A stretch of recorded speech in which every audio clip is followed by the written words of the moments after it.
한 사람의 죽음이 역사의 흐름을 완전히 바꿔놓을 수 있다는 사실 믿기시나요? 실제로 어떤 인물들은 그들이 숨을 거둔 순간 제국이 무너지고 새로운 국가가 탄생하고 전쟁이 시작됐습니다. 단 한 번의 죽음이 수백만 명의 운명을 결정했고 우리가 지금 살고 있는 세상의 모습까지 바꿔놨죠. 오늘은 그런 역사를 뒤흔든 죽음들에 대한 이야기를 해보겠습니다.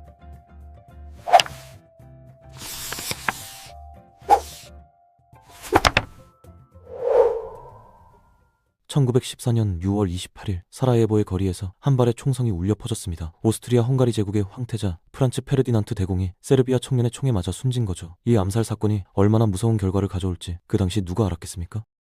오스트리아는 세르비아를 비난하며 최후 통첩을 보냈고 세르비아가 모든 요구를 받아들이지 않자 선전포고를 했습니다. 문제는 여기서부터였어요. 유럽 국가들 사이의 동맹관계 때문에 지역 분쟁이 순식간에 세계대전으로 번진 겁니다. 독일은 오스트리아를 지원했고 러시아와 프랑스 그리고 영국은 세르비아 편에 섰죠. 4년간 이어진 이 전쟁으로 1600만 명이 넘는 사람들이 목숨을 잃었습니다.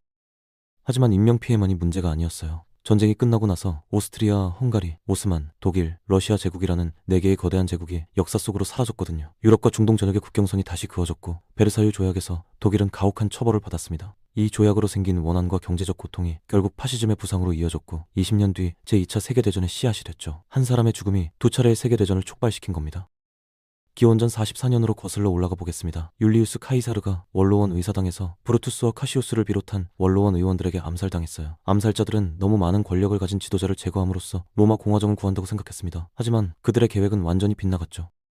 카이사르의 장례식에서 마르쿠스 안토니우스가 한 연설이 로마 시민들의 마음을 뒤흔들었고 여론은 암살자들에게 등을 돌렸습니다. 살인자들은 도망쳐야 했고 공화정을 회복하기는커녕 로마는 또다시 내전에 휩싸였어요. 카이사르의 양아들이었던 옥타비아누스가 결국 모든 경쟁자들을 물리치고 로마의 유일한 지배자가 됐습니다. 그는 나중에 아우구스투스라는 칭호를 받고 로마 최초의 황제가 됐죠. 권력이 분산되어 있던 공화정 체제가 한 사람이 통치하는 제국으로 완전히 바뀐 겁니다. 카이사르를 죽인 사람들이 막으려 했던 바로 그 일이 실제로 일어난 거예요. 1918년 7월 한밤중에 러시아 황제 니콜라이 2세와 그의 가족들이 잠에서 깨어났습니다. 안전을 위해 다른 곳으로 옮긴다는 말을 들었지만 실제로는 지하실로 끌려갔어요. 그곳에서 볼셰비키 장교 야코프 유롭스키가 그들이 처형될 것이라고 통보했죠. 볼셰비키는 왕정이 절대 복귀할 수 없도록 만들고 싶었고 러시아를 지배하던 옛 방식이 완전히 끝났다는 것을 보여주고 싶었습니다. 니콜라이의 통치 아래서 러시아 국민들이 겪은 고통에 대한 정의의 실현이라고 주장했죠. 니콜라이의 죽음은 러시아 제국 시대의 종말을 의미했고 1922년 소비에트 연방이 권력을 잡는 길을 열어줬습니다. 왕정이 제거되면서 영국처럼 입헌군주제로 갈 수 있는 가능성도 사라졌어요. 일부 역사학자들은 니콜라이가 살아남았다면 이런 길도 가능했을 거라고 봅니다. 대신 그의 제거로 생긴 권력 공백을 볼셰비키가 채웠고 레닌과 나중에는 스탈린 아래서 일당 독재 공산주가가 세워졌죠. 이 체제는 수십 년간 러시아 정치를 규정했고 제2차 세계대전과 냉전에 엄청난 영향을 미쳤습니다. 1533년 잉카 제국의 황제 아타왈파가 스페인 정복자들에게 목 졸려 죽었습니다. 1년 전 프란시스코 피사로가 이끄는 스페인 사람들이 아타왈파를 회담에 초대했는데 그건 함정이었어요. 기습 공격으로 그가 포로가 됐죠. 자유를 얻기 위해 아타왈파는 엄청난 양의 금관을 주겠다고 약속했습니다. 하지만 스페인 사람들은 보물을 다 받고 난 뒤에도 그를 가짜 재판에 회부하고 처형했어요. 그의 죽음은 잉카 제국 지도부의 권력 공백을 만들었고 제국이 강력 방어를 조직하는 것이 불가능해졌습니다. 스페인은 투팍 왈파 같은 꼭두각시 통치자들을 내세웠지만 그들은 실질적인 권력이 없었죠. 저항 시도들은 결국 실패했고 아타왈파의 죽음으로 스페인은 빠르게 안데스 지역을 장악하고 통치를 시작할 수 있었습니다. 그의 몸값으로 빼앗긴 금과 은은 스페인 제국의 자금이 됐어요. 동시에 원주민들 사이에서는 아타왈파가 언젠가 돌아와 자기 백성을 해방시킬 거라는 잉카리 신화 같은 전설이 퍼지기 시작했지만 현실적으로 그의 죽음은 잉카 제국이 살아남을 마지막 기회를 끝낸 겁니다. 1227년 몽골 제국의 창건자 칭기즈칸이 세상을 떠났습니다. 죽기 전에 그는 균형 잡힌 리더십 때문에 셋째 아들 오고타이를 후계자로 지명했어요. 칭기즈칸이 죽은 뒤 몽골 제국은 수십 년에 걸쳐 천천히 분열되기 시작했습니다. 미래 지도자를 선출하는 명확한 체계가 없었기 때문이죠. 칭기즈칸이 오고타이를 다음 대칸으로 지명하긴 했지만 동시에 다른 아들들에게도 넓은 영토를 나눠줬거든요. 아페나지라고 불리는 이 땅들은 거의 독립왕국처럼 통치됐습니다. 칭기즈칸과 오고타이가 살아있고 강력한 지도자로 있을 때는 이 시스템이 작동했어요. 하지만 그들이 죽은 뒤에는 가족의 여러 분파 사이에서 경쟁이 심해졌습니다. 결국 제국은 4개의 주요 칸국으로 쪼개졌고 때로는 서로 싸우기까지 했죠. 이 분열로 몽골 제국은 약해졌고 공격에 더 취약해졌습니다. 이 때문에 유라시아 대부분 지역에 걸친 평화와 무역, 문화 교류의 시기였던 팍스 몽골리카가 끝났어요. 시간이 지나면서 옛 몽골 땅은 중국의 명나라, 오스만 제국, 러시아의 모스크바 대공국 같은 새로운 세력에게 점령당했습니다. 323년 기원전 알렉산드로스 대왕이 바빌론에서 32살의 나이로 갑자기 죽었습니다. 명확한 후계자를 남기지 않았기 때문에 즉각적인 혼란이 일어났죠. 그의 유일한 아들 알렉산드로스 4세는 그가 죽은 뒤에 태어났고 이복 형제 필리포스 아리다이오스는 통치에 부적합하다고 여겨졌습니다. 이로 인해 디아도코이로 알려진 최고 장군들 사이에서 권력 분쟁이 벌어졌어요. 그들은 제국을 사트라피라는 지역으로 나눴지만 이것들은 곧 독립왕국이 됐습니다. 제국을 통합된 상태로 유지하려는 짧은 시도는 321년 기원전에 섭정 페르디카스가 암살당하면서 실패했어요. 이것이 40년간의 장군들 사이 전쟁을 촉발시켰죠. 결국 제국은 세 개의 주요 헬레니즘 왕국으로 분열됐습니다. 이집트의 프톨레마이오스 왕국, 아시아의 셀레우쿠스 제국, 그리고 마케도니아의 안티고노스 왕국이었어요. 알렉산드로스는 아라비아 정복, 거대한 신전과 도시 건설, 동서양 민족의 통합 같은 큰 계획들을 남겼습니다. 하지만 그가 죽고 나서 이런 아이디어들은 실현 불가능해 보였죠. 기본적으로 그의 죽음은 헬레니즘 세계의 탄생으로 이어졌고 그의 옛 장군들이 수세기 동안 지중해와 중동을 형성한 강력한 왕국들을 통치하게 됐습니다.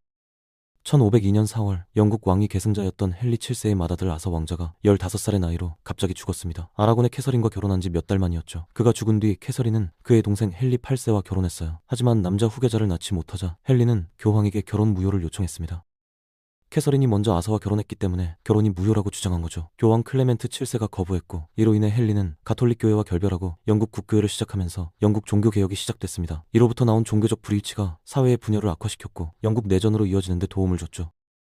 1477년 부르고뉴 공작 샤를 대담공이 로렌 지방에서 전투 중 스위스 용병들에게 죽임을 당했습니다. 14세기와 15세기에 서유럽에서 가장 강력한 국가 중 하나를 통치했던 그는 지금의 벨기에, 네덜란드, 룩셈부르크인 저지대 국가들을 역사상 처음으로 통합하려고 했어요. 부르고뉴가 여전히 공식적으로는 프랑스 왕과 신성로마 제국 황제의 권위 아래 있었지만 독립왕국으로 떨어져 나갈 만큼 충분히 강해졌죠. 프랑스와 독일 사이에 위치한 강력한 국가가 될 수 있었습니다. 하지만 그가 필요한 마지막 영토 중 하나를 점령하기 위해 싸우다가 죽었고 남자 후계자가 없었기 때문에 그의 땅은 딸 부르고뉴의 마리아가 물려받았어요. 이 유산 때문에 마리아는 당시 유럽에서 가장 바람직한 신부가 됐습니다. 그녀는 합스부르크의 막시밀리안과 결혼했고 이 결혼이 유럽 역사를 바꿨죠. 합스부르크 가문이 부르고뉴의 부유한 땅을 통제하게 됐고 이것이 그들을 유럽에서 가장 강력한 왕조 중 하나로 성장시키는데 도움을 줬습니다. 나중에 그들은 스페인도 물려받았고 저지대 국가들의 돈이 아메리카 대륙으로의 확장에 자금을 댔어요. 하지만 마리아의 증손자인 스페인의 펠리페 2세가 저지대 국가들을 매우 가혹하게 통치했습니다. 그의 정책이 지역 귀족들 사이에서 큰 반란을 일으켰고 북부 지방들이 떨어져 나가 네덜란드 공화국을 형성했죠. 샤를 대담공이 더 오래 살았고 아들이 있었다면 저지대 국가들은 한 세기 일찍 통합되고 독립적인 왕국이 되었을 수도 있고 아마 그렇게 유지됐을 겁니다. 1519년 에르난 코르테스가 이끄는 스페인 사람들이 아즈텍의 수도 테노치티틀란에 도착했을 때 몬테수마 2세는 포로가 됐습니다. 이것이 그의 실질적인 권력을 빼앗았어요. 여전히 통치자처럼 보였지만 스페인 사람들은 공개적으로는 그를 존중하는 척하면서도 그를 이용해서 아즈텍 사람들을 통제하고 반란을 막았습니다. 두려움 때문이든 강요 때문이든 스페인에 대한 그의 지속적인 지지가 많은 자국민들이 그에게 등을 돌리게 만들었죠. 1520년 코르테스가 부재 중일 때 스페인 사람들이 많은 사람들을 죽인 뒤 시작된 대규모 시위를 진정시키려다가 몬테수마는 죽었습니다.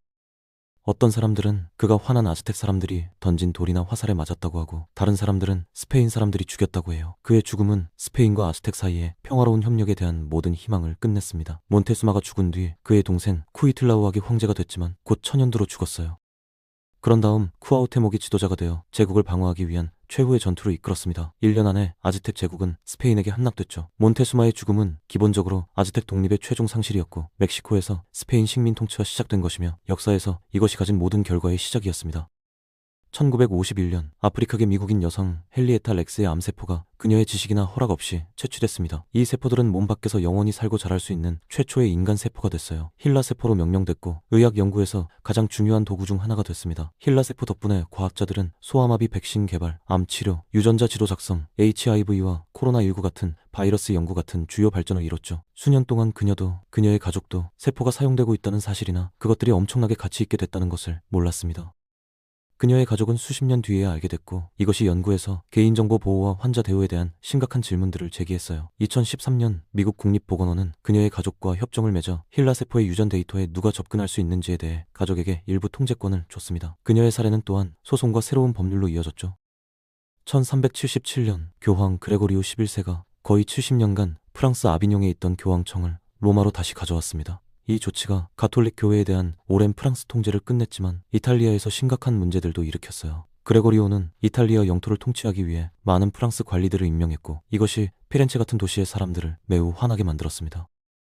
이 긴장이 1375년에서 1378년까지 8성인의 전쟁을 시작하는 데 도움을 줬죠. 하지만 그레고리오는 도착한 지 얼마 안 돼 1378년에 죽었습니다. 그의 죽음은 교회가 이탈리아인 우르바노 6세를 교황으로 선출한 뒤 주요 위기로 이어졌어요. 많은 추기경들이 선거가 위협적인 로마 군중에 의해 강제됐다고 주장했거든요. 그들은 나중에 두 번째 교황인 클레멘스 7세를 선출했고 그는 아비뇽으로 돌아갔지만 이것이 가톨릭 교회의 분열을 만들었습니다. 여러 나라들이 다른 교황들을 지지했죠. 서방 대분열로 알려진 이 분열은 거의 40년간 지속됐어요. 1409년 세 번째 그룹이 피사 공의회에서 새 교황을 선출해서 문제를 해결하려고 했지만 그것이 상황을 더 악화시켰습니다. 이제 경쟁하는 교황이 3명이 된 거죠. 갈등은 콘스탄츠 공의회에서 모든 경쟁 교황들이 제거되거나 사임하게 되면서 마침내 끝났습니다. 새 교황 마르티노 5세가 혼자 교회를 이끌도록 선출됐어요. 하지만 긴 분열이 교회의 이미지와 권위에 해를 입혔고 공의회주의 같은 미래개혁 아이디어들과 결국 개신교 종교개혁에 영감을 주는데 도움을 줬습니다. 453년 훈족의 아틸라가 새로운 결혼을 축하한 뒤 갑자기 죽었습니다. 술에 취한 상태에서 내부 출혈이나 코피 때문이었을 가능성이 높아요. 나중 이야기들 중 일부는 그가 살해당했다고 주장했지만 그의 죽음은 훈족의 확장을 멈추게 했고 그의 아들들 사이에서 권력 투쟁으로 이어졌습니다. 그들이 제국을 나눴고 이것이 훈족이 통치했던 집단들의 봉기로 이어졌죠. 454년 훈족은 네다오 전투에서 패배했고 아틸라의 맏아들 엘락이 죽었습니다. 468년에 실패한 침략과 그의 아들 댕기지크의 죽음을 포함한 나중의 패배들이 훈족 제국을 끝냈어요. 452년 이탈리아 침공이 중요한 영향을 미쳤거든요. 아킬레아 같은 도시들을 파괴했고 로마에 가까이 다가가서 공황을 일으키고 많은 사람들이 도망치게 만들었습니다. 일부는 베네치아 석호로 탈출했고 그곳에서 나중에 베네치아시가 세워지게 됐죠.